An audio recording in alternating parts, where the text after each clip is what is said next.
Hola, bendiciones. Bienvenidos a la clase número 6 de la materia de Mateo. Vamos a estudiar un poco el capítulo 8 y el capítulo 9, que ese es el que nos toca leer, ¿verdad? Como algo sumamente importante, ¿verdad? Que pudiéramos leer esos dos capítulos y luego venir y leer el material. Yo creo que le vamos a encontrar muchísimo más sentido, ¿verdad? A todo lo que nosotros vayamos viendo acá en su material. Comenzamos con uno de los milagros que Jesús hace, donde está en Mateo 8, del 1 al 4. Dice, cuando descendió Jesús del monte, le seguía mucha gente. Y aquí vino un leproso y se postró ante él diciendo, Señor, si quieres, puedes limpiarme. Jesús extendió la mano y le tocó diciendo, quiero, sé limpio. Y al instante su lepra desapareció. Entonces Jesús le dice, mira, no le digas a nadie, sino ve, muéstrate al sacerdote y presenta la ofrenda que ordenó Moisés para testimonio a ellos. Vea que Jesús quería guardar un poquito, ¿verdad? Todavía el hecho de que él estaba obrando y haciendo milagros. Dice acá en su material, en esta porción tenemos el relato de la curación de un leproso. La lepra era considerada como una señal especial de desagrado de Dios. En esta enfermedad dice que no se hacía ningún intento para que se curasen los médicos. Ellos no hacían nada, los médicos no hacían nada para que ellos pudieran ser curados, sino que era puesta bajo la inspección de los sacerdotes, ministros de Dios, quien esperaban a ver qué iba a hacer Dios. Cristo se mostró como el que salvaría a su pueblo de sus pecados, pues aunque no toda enfermedad es fruto y figura del pecado, se ve también como desorden del alma. La lepra lo era de un modo especial. Muchas veces creo que ya hemos escuchado, ¿verdad? Que si alguien está enfermo, y yo ya he escuchado de personas que dicen, no, este está enfermo porque anda en pecado. Ya lo he escuchado. Y a veces las cosas no son así. En alguna ocasión sí, en algunas otras no. Y es bien complicado que nosotros podamos definir cuál sí y cuál no, ¿verdad? Y en realidad es Dios quien sabe el trato con cada una de las personas. ¿Qué pasó con esta respuesta de Jesús hacia ese hombre? Dice que extendió la mano y le tocó. Es decir, que él ahí mostró que no corría ningún peligro de ser infectado por ellos, porque era Dios. La lepra se transmitía fácilmente. Entonces estas personas eran enviadas a ciudades especiales donde ahí ellos podían vivir con esa enfermedad hasta que murieran. Diciendo, quiero, sé limpio, lo curó, dice Jesús con una sola palabra, quiero, sé limpio. Inmediatamente se curó esta persona. Dice, mira, no le digas a nadie. Esto es clave. ¿Por qué?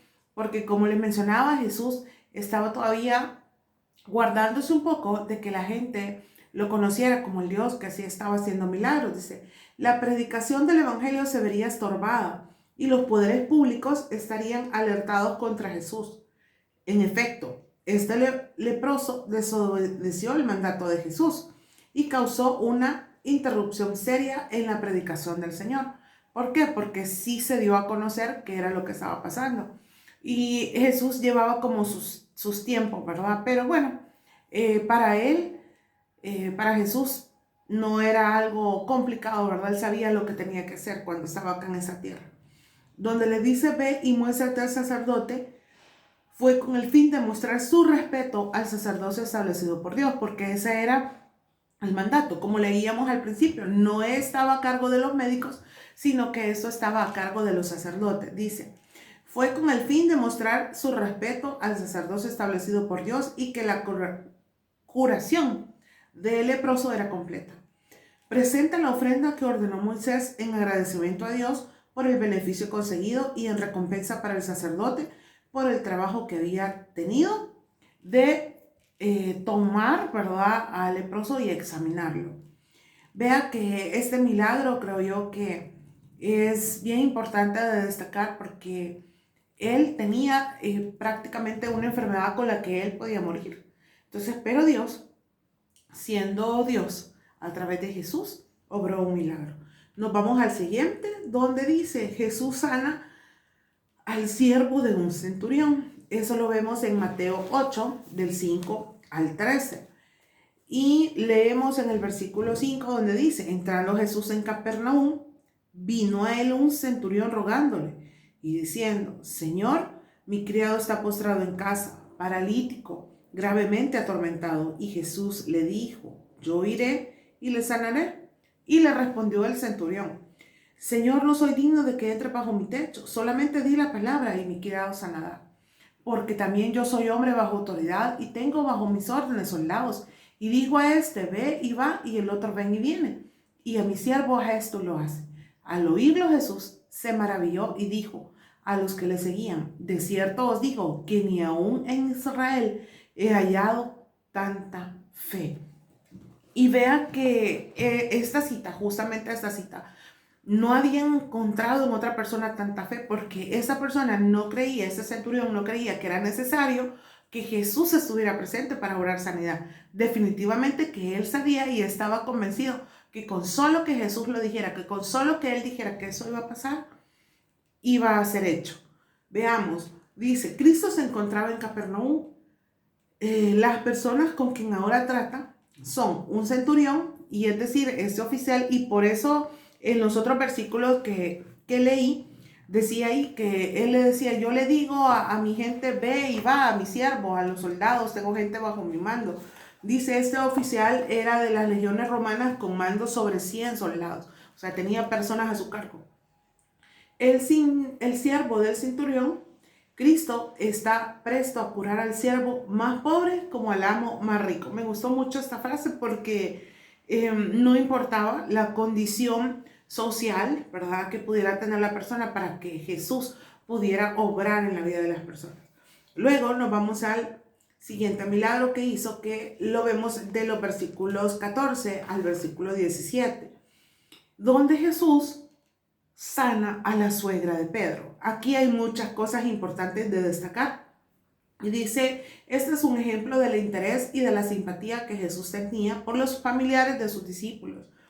Hallamos aquí varias. Dice que Pedro tenía esposa y aunque no había sido llamado a ser apóstol de Jesucristo, veía con buenos ojos el estado matrimonial de los más elevados líderes de su iglesia.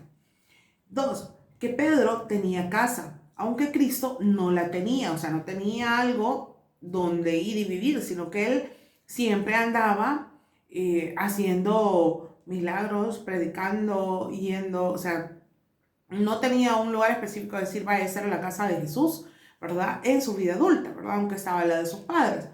Con lo que el discípulo estaba mejor provisto que su maestro, quiere decir, porque Pedro sí tenía casa. Que tenía una casa en Capernaum, aunque era originario de Bethsaida. Es probable que se trasladase allá cuando Cristo puso allí su residencia principal. Es decir, él tenía varios lugares donde él sabía que podía llegar y iba a ser bien recibido. Que tenían en su casa y en su familia a su suegra de Pedro, ¿verdad? Lo cual es un ejemplo para yernos y nueras, a fin de que muestren su afecto sincero a los familiares del cónyuge como a los suyos propios.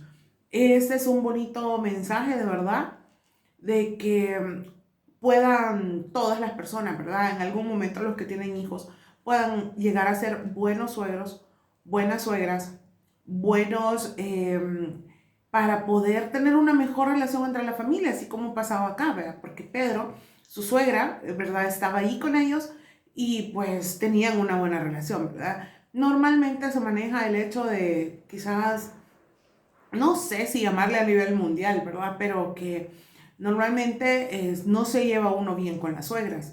Pero yo creo que eso no es como lo que debe de pasar, sino que cuando Dios vive en nosotros, indistintamente del parentesco que podamos tener con alguien, yo creo que se trata de mantener buenas relaciones, sobre todo porque somos hijos de Dios. Dice que otra de las cosas que pasaba con la suegra de Pedro era que estaba postrada en cama con fiebre. Dice, la parálisis era una enfermedad crónica, la fiebre una enfermedad aguda, pero ambas fueran encomendadas a Cristo. Es decir, él No importa la condición, ¿cómo se llama? Física que tenga la persona, sino cómo Él va a obrar en la vida de esa persona. Nos vamos ahora a los que querían seguir a Jesús, y eso lo vemos en Mateo 8, del 18 al 22. Leamos el 18, dice: viéndose Jesús rodeado de mucha gente, mandó pasar al otro lado, y vino un escriba y le dijo: Maestro, te seguiré a donde quiera que vayas.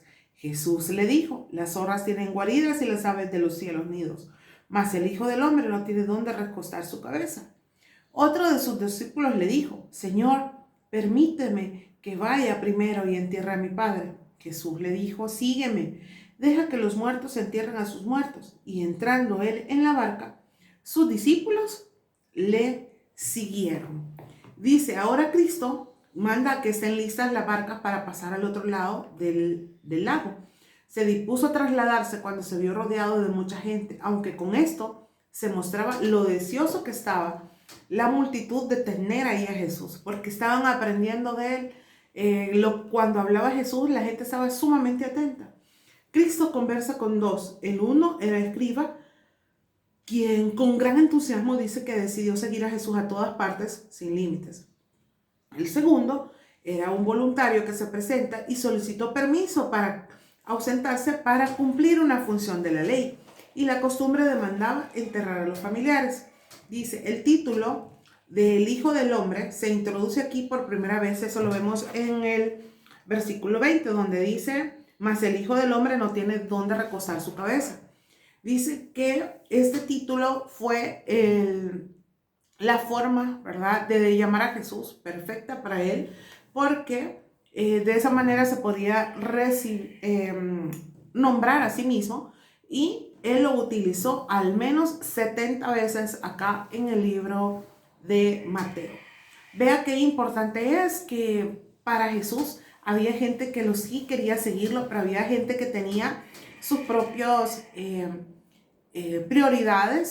prioridades, y sí querían hacerlo, pero no estaban como totalmente seguros, porque si hubiera sido así, se deciden de una sola vez y se van.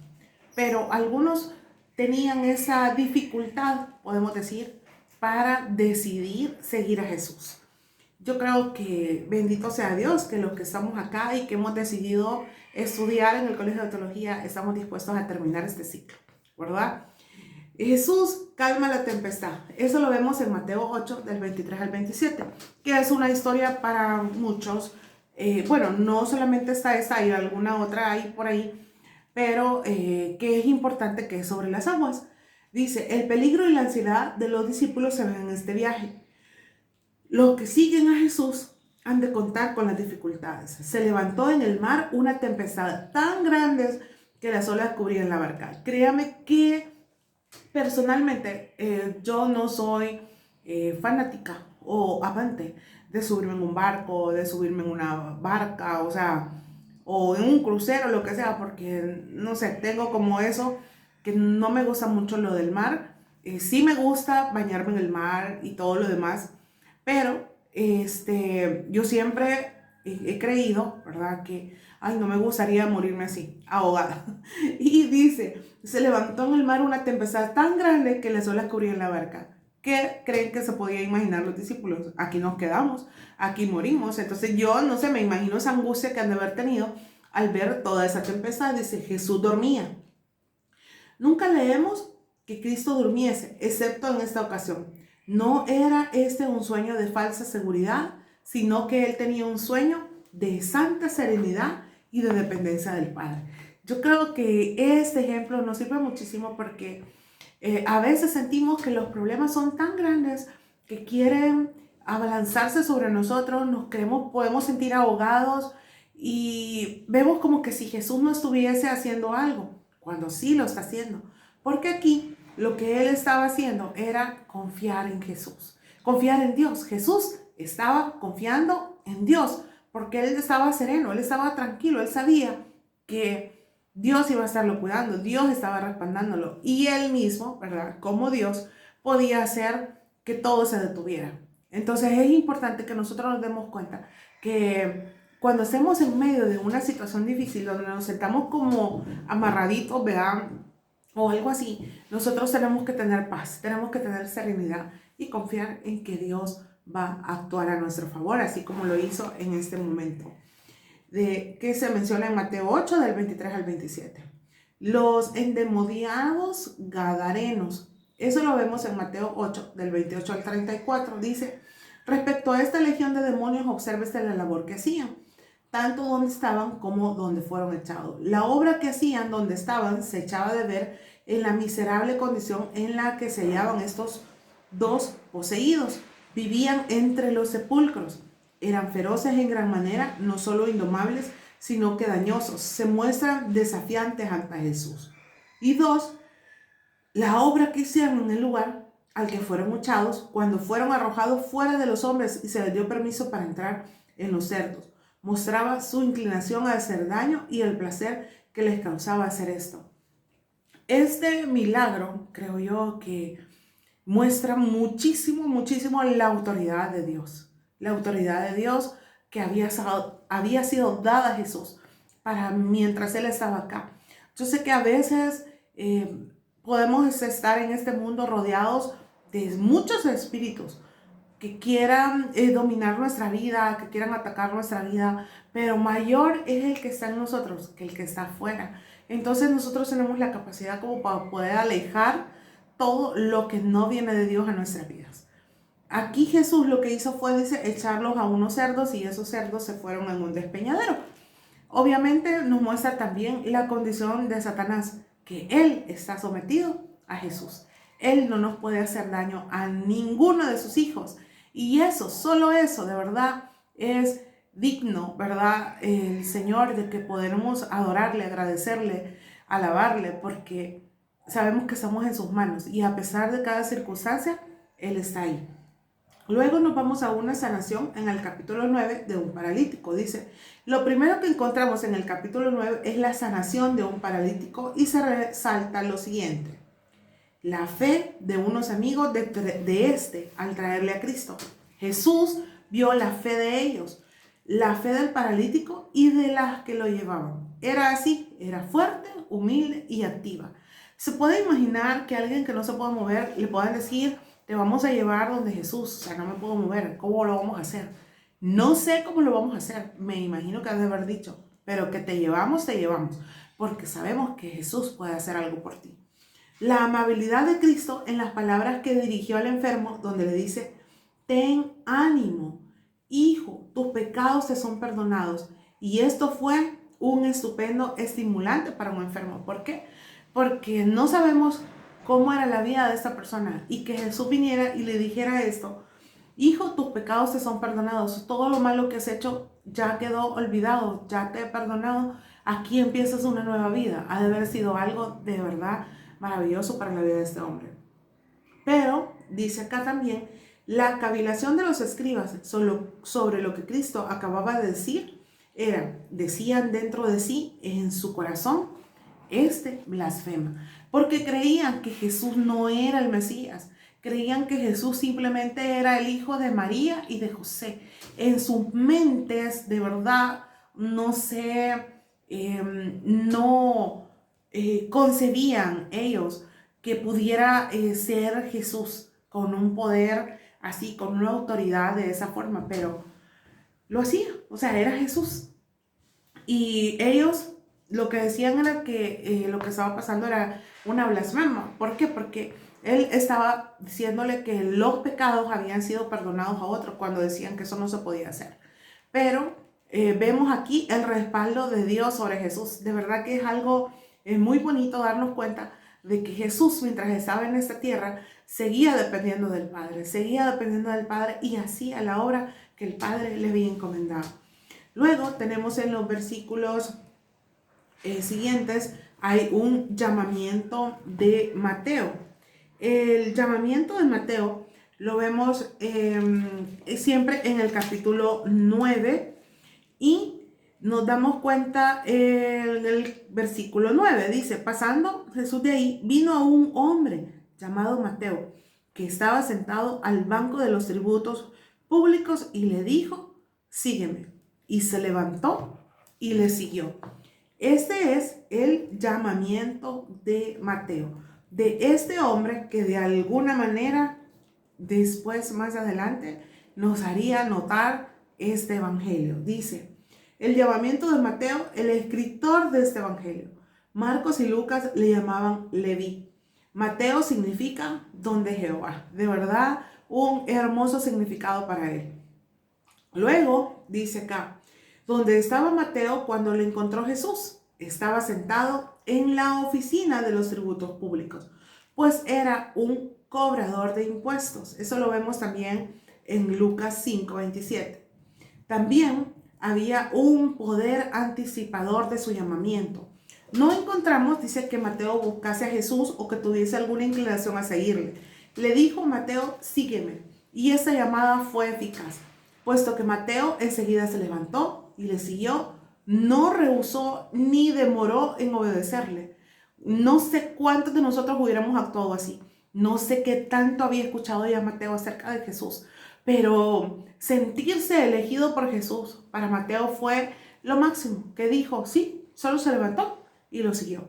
El encuentro de Jesús con publicanos y pecadores con ocasión de esto, estando él sentado a la mesa en la casa, cuando Mateo invitó a Jesús, invitó a todos sus discípulos, invitó a muchos publicanos y pecadores para que tuviesen un encuentro a Jesús, así como él lo había sentido, ¿verdad? Dijo, lo que yo he sentido, yo quiero que otros lo sientan.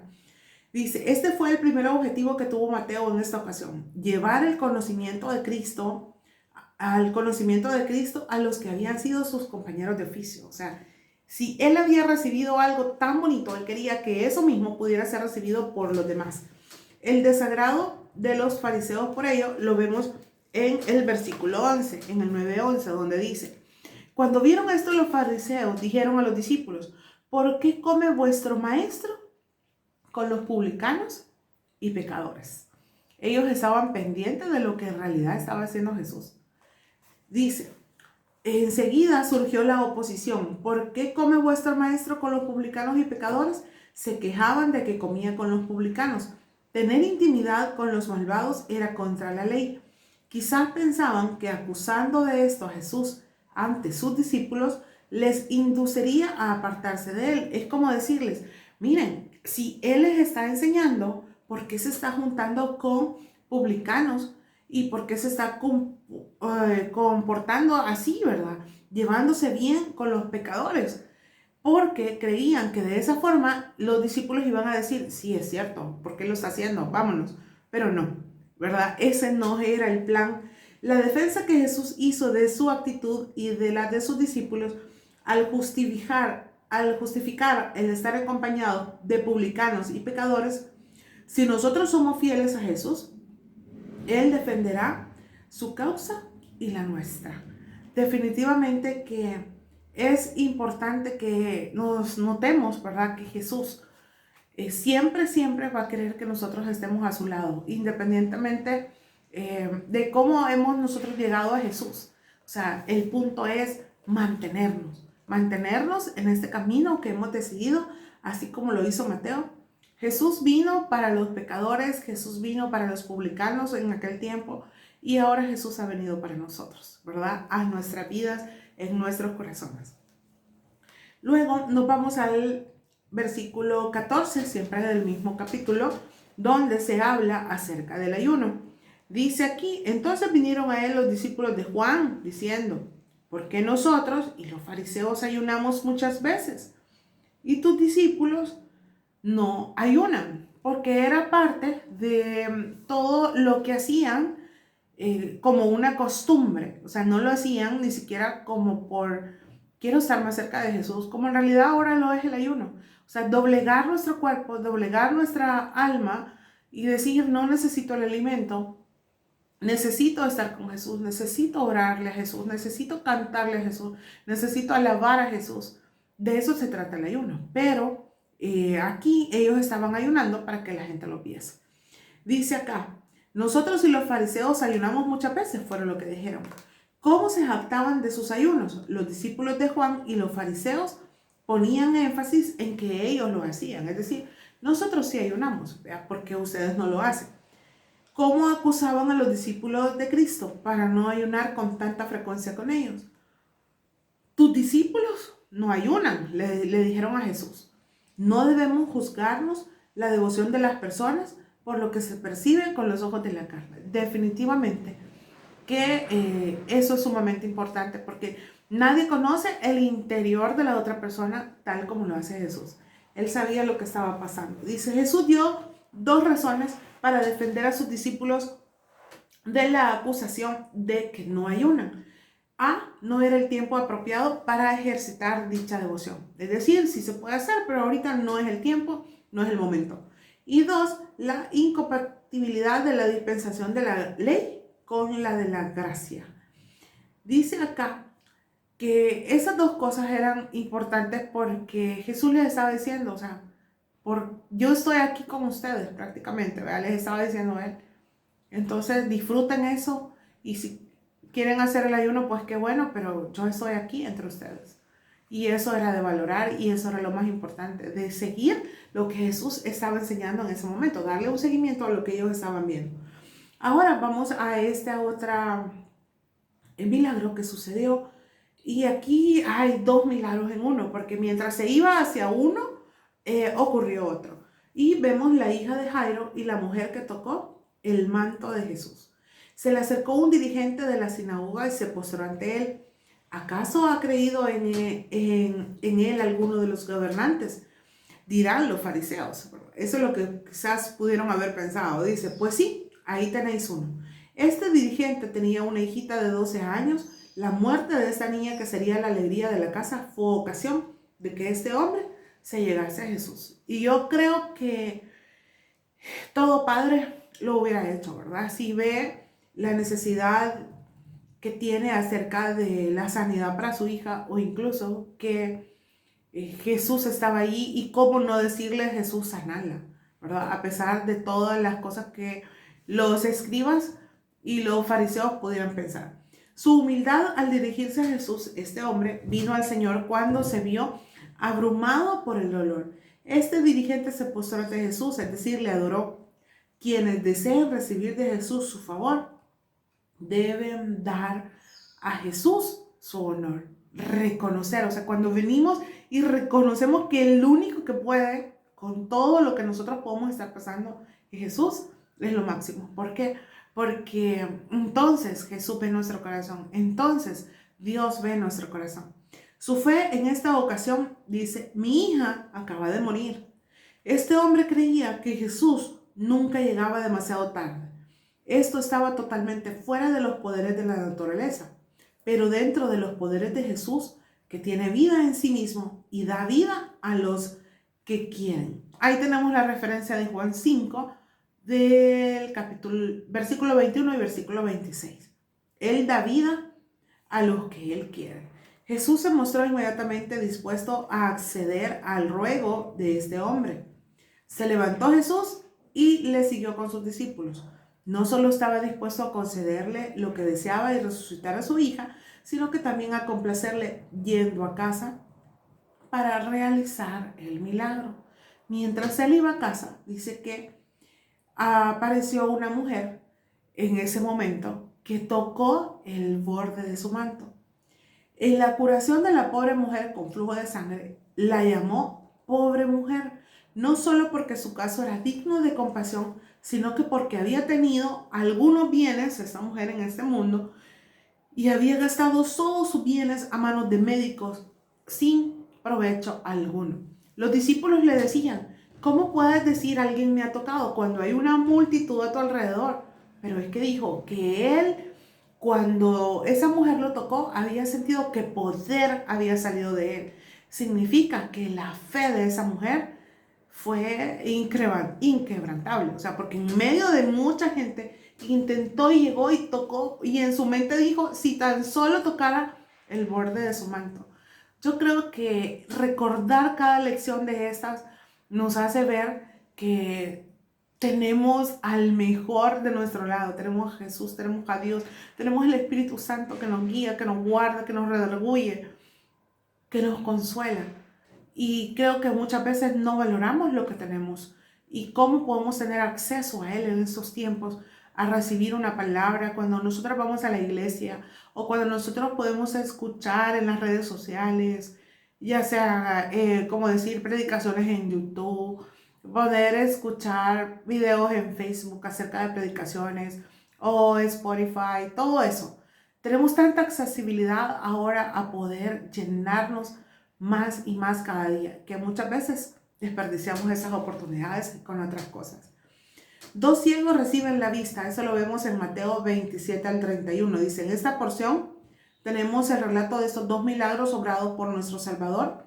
Volvía a él de la casa del dirigente a su propia residencia, es decir, ya venía de donde Jairo, cuando le siguieron 2 ciegos, como hacen los mendigos con gritos incesantes. La petición que le hacen es, ten compasión de nosotros. Eso lo vemos en los versículos 27 al 31. En el 27 dice así, pasando Jesús de ahí, le siguieron 2 ciegos, dando voces y diciendo, ten misericordia de nosotros, hijo de David. Y llegando a la casa, vinieron a él los ciegos, y Jesús le dijo, ¿creéis que puedo hacer esto? Ellos le dijeron, sí, Señor. Entonces les tocó los ojos diciendo, conforme a vuestra fe, os sean hechos. Y los ojos de ellos fueron abiertos. Y Jesús les encargó rigurosamente diciendo, mirad que nadie lo sepa.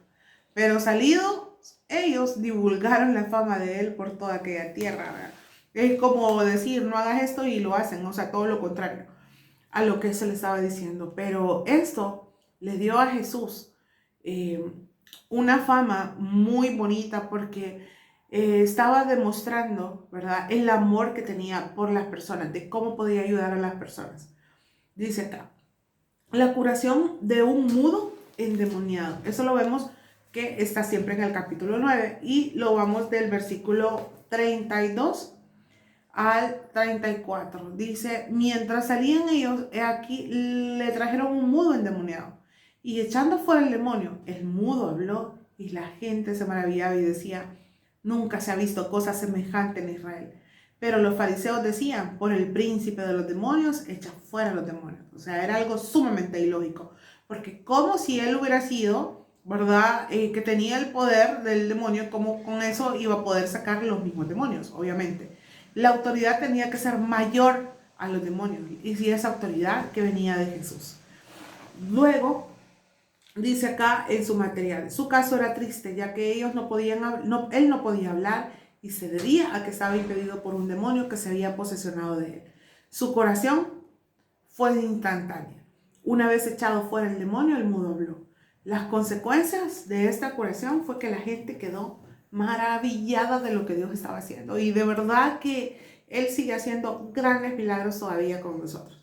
Luego nos vamos a los últimos versículos del capítulo 9, que son del 35 al 38, que después de ver esa cantidad de milagros de Jesús, cómo termina Mateo este capítulo, dice, al ver las multitudes, en el versículo 36 se menciona, se fijaban no solo en las muchedumbres que le seguían, sino también en toda la vasta multitud que poblaba el país, como efecto de la bendición de Dios a Abraham, ¿verdad? Que se iba a ver una multitud, iba a ser padre de naciones. A lo que movió a compasión fueron 2 cosas. Jesús se movió a compasión por 2 cosas. Una, porque esta gente estaban extenuadas, faltas de vigor en sus almas por no disponer del alimento espiritual conveniente. Los escribas y los fariseos las llenaban de vanas nociones. ¿Qué vigor espiritual? Y se podían tener unas almas alimentadas con cáscaras y ceniza en el lugar del pan de vida. Definitivamente que esas personas sí necesitaban, sus almas necesitaban ser llenas por Jesús. Otra de las cosas que conmovió a Jesús, ¿verdad?, fue porque estaban abatidas como ovejas que no tienen pastor. Todos nosotros nos descarriamos como ovejas. Las ovejas extenuadas, abatidas y partidas necesitan urgentemente de pastores que las guíen a los buenos pastos, las vuelvan al redil. El caso más patético es el de la gente que carece de ministros del Señor o cuando los que hay no lo hacen, ¿verdad? Definitivamente no se preocupan por las personas, no les muestran interés. Y Jesús sí era de esas personas que mostraba interés por la gente, por las personas, por sus ovejas. Él siempre está al cuidado de nosotros. Gracias por llegar hasta acá. Nos vemos en la siguiente clase. Bendiciones.